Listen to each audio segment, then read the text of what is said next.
In no particular order, our third avatar for Phylum Protozoa is Misturah, a 100-level student of University of Lagos Medicine and Surgery. Misturah is a female.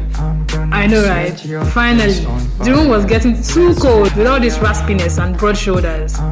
Misturah is exactly as her name sounds. She's an absolute darling, and I don't think I need to make you believe me because I know no one doubts that. She's absolutely smart, absolutely chill, and very easy to get along with. When we're contemplating who we could scout for this segment, Misturah was one of the first people to come to mind. Now, I don't even know her personally, but I know that she radiates this warmth that is inviting to everyone.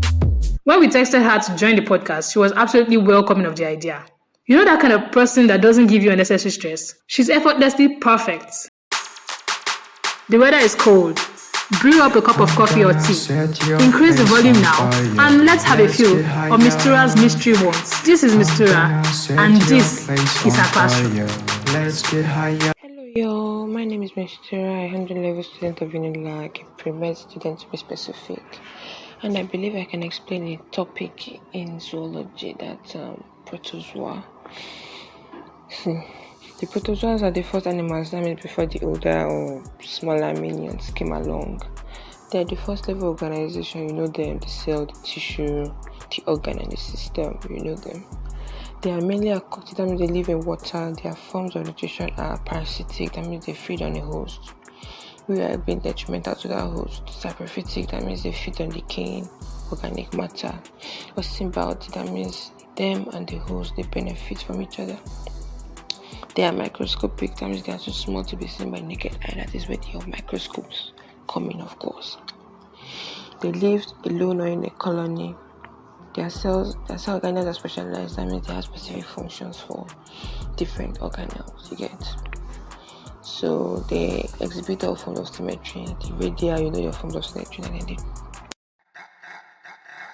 Scholar, how are you doing now? I hope you're learning something. Okay, what have you learned? Tell me now, I'm listening. Alright, I'll leave you now. But before I go, I have a secret to tell you. Did you know that you can show appreciation to this avatar by simply liking, uploading, sharing, and commenting on this podcast? Yes, you can. Don't be too surprised. You can do it. Oh yeah, do it now. Alright, I have to go now. But don't forget our little agreement.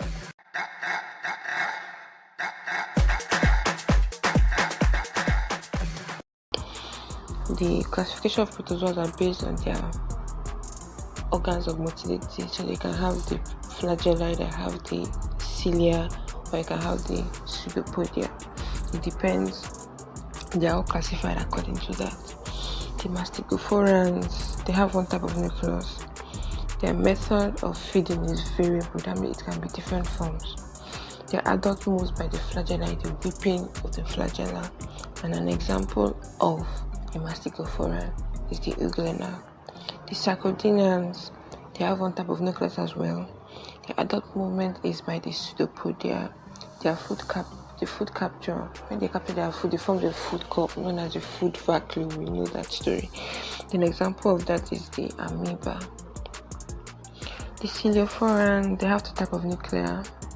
The adult moves by the cilia. The food capture is also by the cilia. Water current too also is by the cilia, if I'm not mistaken. An example of that is the paramecium. The sporous ones, they have just one type of nucleus. Adult movement is feeble, that means they rarely move or they don't move at all. Feeding organelle is lacking, that means they can use anything to eat. They don't have a specific feeding organelle. An example is the plasmodium. I hope you all enjoyed this class. Join us next week for the next topic. Bye. Make it move, make it groove. Make it move, make it groove. The best test of knowledge is in the act of communication. Are you confident that you have read a topic very well? And are you sure that you have mastered that topic in zoology to its roots? If yes, then what are you waiting for? Slide in our DM and tell us you can explain. By doing this, you're not just helping others, you're certifying and verifying how well you are grounded with the topic. Once again, I'm Okoefa Farida, your personal online study buddy, and I would like to thank you for listening.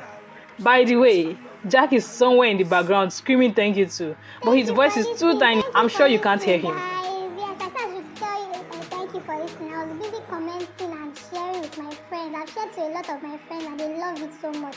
And I just want to keep sharing. I hope you have shared too. You know, we agreed to share. Yes, so let's not be stingy. Let's share it, okay? So share it with your friends, like the podcast, comment, and Okay, that's enough, Jack. I'll see you next episode. Bye. Bye, scholars.